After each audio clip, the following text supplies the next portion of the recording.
countdown to kickoff continues as we are in NOLA, New Orleans, and there's no better place to be right now. There's a lot of excitement. We're here with the head of Caesars Gaming, Craig Mucklow, in the house with us. Craig, it's an exciting time for Caesars. You guys put a lot of money in a new property, beautiful facility, Super Bowl in New Orleans, naming rights to the stadium as well.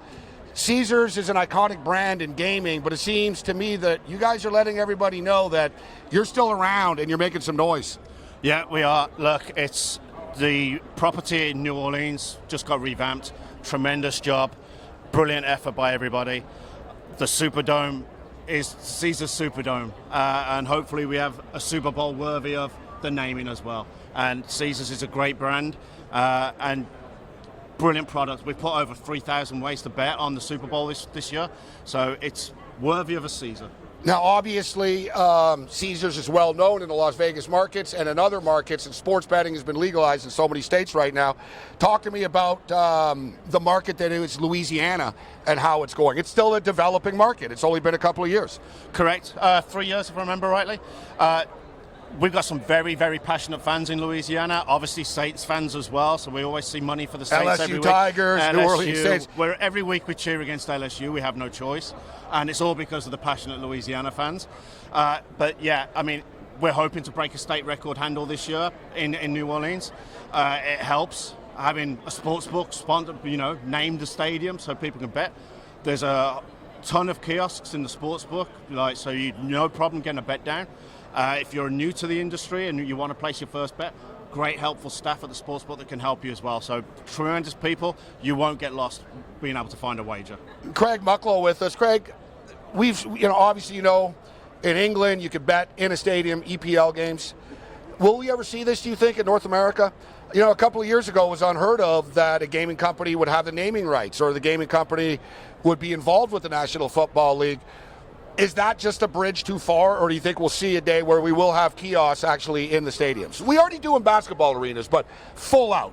Yeah, I mean, we have a partnership with Capital One with the Washington Wizards, so there is a book there.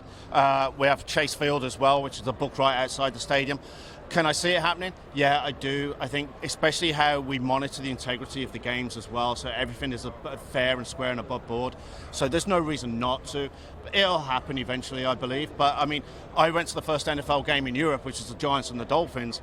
You could drink beer at the game, which you can't in an EPL game, but you couldn't gamble. They closed the sportsbook down. So it was one or the other. One or the other. Yeah, why not both, right? Exactly. Why not both? So you mentioned Caesars has over 3,000 options, basically, for the Super Bowl. What are some of the more popular prop bets and bets that are being bet? I imagine Travis Kelce, Patrick Mahomes, the name players, Saquon Barkley. But how's the action so far? Because NBA's really taken center stage this week in the media with all these NBA trades. They're trying. Yeah, they're trying. But how's the action? You said you guys are looking to set a state record for this, but how do you project this to be as far as a handle nationwide for the Super Bowl?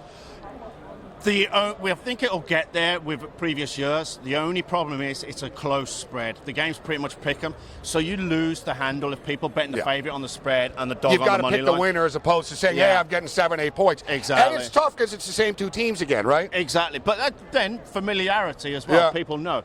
We had the brother storyline, the first Super Bowl. Now we get Jalen Hurts trying to do what's never happened, where a quarterback has faced each other for the second time in a Super Bowl, and the first one that won has won every other one as well. So there's all of that.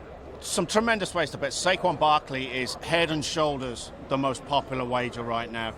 For him to score a touchdown at any time, for him to score 2 or more. MVP's up there. Although Darius Slay got bet a lot yesterday at big odds, and CJ Gardner-Johnson's our biggest liability on MVP as well. How evenly split is the action on the game itself? On the game, if it lands 2 or 3 the Chiefs, it's a winner for the customers right now. Other than that, it's pretty level.